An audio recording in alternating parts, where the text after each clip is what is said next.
Now, let's get to Elaine Mitchell's question, which is the question that everybody in the country is asking. Can Ebola spread by someone sneezing or coughing on you? Is this under control in the USA? And she says, thanks in advance. Okay. You're welcome in advance. And I will say that the CDC and again, all the experts say it is not spread by the air. Now, what that means is it's not finely aerosolized in a way that can significantly travel in the way that the influenza virus does. If it were able to be transmitted this way, there would be tens of millions of cases of Ebola every year. In West Africa. In West Africa. Because it would have spread much further, much faster. Much faster. So that's the bottom. You could have theory and this theory and that theory, but the bottom line is we would be seeing millions and millions of cases. In the United States, every year, 5 to 20% of people get influenza. So we're talking about, I'll do the fast math, 15 to 60 million people who get the flu every year. So the fact is that it has not been spread that way in West Africa. It hasn't been spread that way in previous epidemics, which, by the way, are a couple of dozen over 40 years since 1976 when it was first discovered. So there's no reason to think that this virus is acting differently. It's just that it's spread more widely.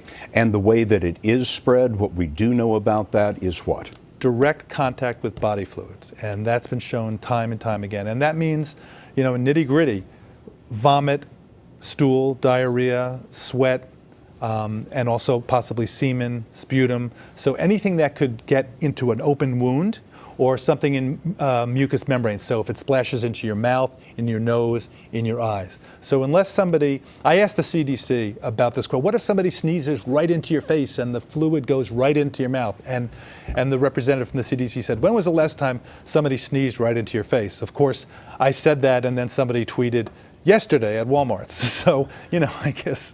So possible but not likely in that particular illustration. I think the truth is that that is not a way that is in any kind of significant way.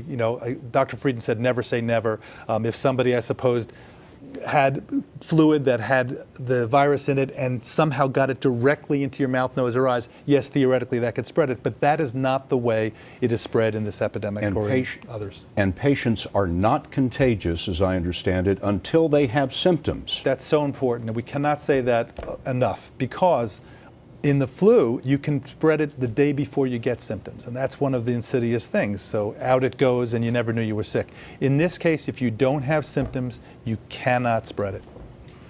John, thank you very much. Dr. John LaPook, who is our resident authority on Ebola, Manuel Bajorquez in Dallas, covering the developing events there. And thank you, one and all, for joining us right here for our conversation about Ebola on CBSNews.com. There'll be much more on this story later tonight on your CBS station. We'll have the latest information right here on CBSNews.com, and you can count on more reporting tomorrow on CBS This Morning and right here at the CBS Evening News. Until then, I'm Scott Pelley, CBS News in New York.